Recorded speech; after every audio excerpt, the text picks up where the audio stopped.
Hello and welcome back to An Old Man Watches, where today I'm going to be talking about the 1948 fake haunting thriller The Amazing Mr. X, which is also known as The Spiritualist. And our main character is a young widow named Christine. 2 years ago, she lost her husband Paul in a car accident. Although she has a new boyfriend, Christine is still traumatized from Paul's death, so much so that she spends long periods of time standing on the balcony of her seaside home, listening to surf noises that she believes sound like a man whispering her name. One day, when undertaking one such beachfront vigil, walking along the sands, Christine has an unexpected meeting with a man named Alexis, who claims to be psychic. Certainly, Alexis seems to know a lot about Christine's life, despite never having spoken to her before. He knows all about Paul's death, he knows all about her new boyfriend, and he even knows all of the little things about said new boyfriend that Christine finds annoying. Alexis counsels Christine to marry her new man. For her part, Christine is torn between wanting to get away from Alexis as quickly as possible, because this is all a bit weird, and wondering whether he might be able to help her dispel her sense that Paul is haunting her. Of course, if Christine chose the former option, there wouldn't be much of a movie, so soon enough she seeks out Alexis's help, a decision which alarms both her sister Janet and her new boyfriend Martin. Can they find some way to prove to her that Alexis is a phony and scam artist that they believe him to be?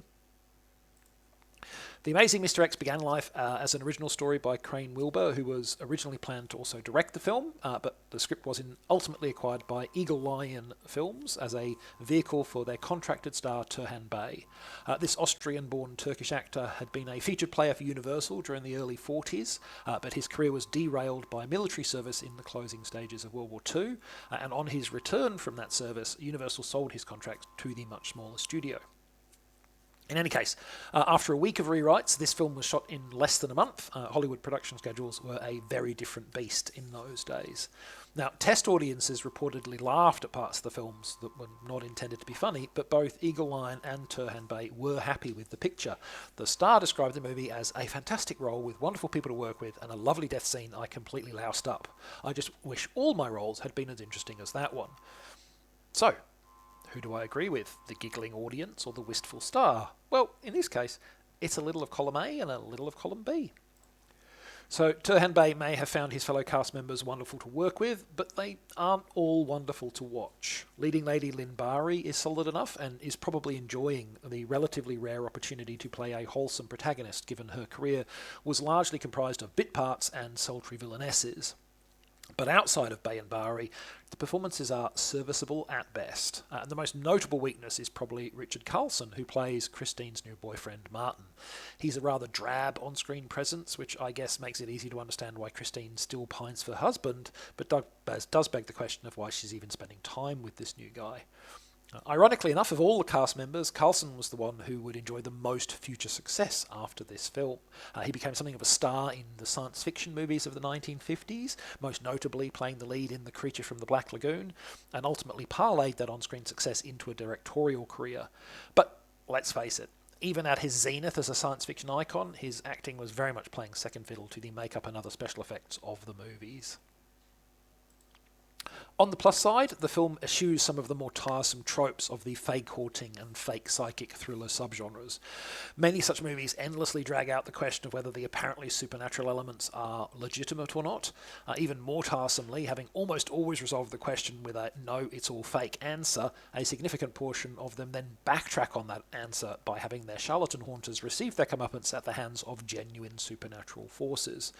Which, yes, I get that there's a poetic justice in the person pretending to be a ghost or psychic getting got by real ghosts or psychic powers, but it became a very overused trope. Refreshingly, The Amazing Mr. X makes no attempt to present Alexis's powers as anything but the scam that they are, and, probably at least in part because there's no attempt to obfuscate this fact, said scam is depicted in a well-planned and comparatively plausible manner. It also shifts the core of the narrative away from an essentially meaningless question to one that actually does matter. How will the wicked scheme come undone? Because, of course, it is going to come undone. This was made in 1940s Hollywood, after all, when the puritanical Hays Code was still in effect. Villains were not permitted to prosper. The film's refusal to dally with the usual mystery plot points of its subgenre doesn't mean it's entirely without efforts to surprise its audience, and it does produce a twist at the end of the second act. I suspect that today, nearly 80 years after the film came out, said twist won't prove much of a surprise to any cinema-savvy audience members.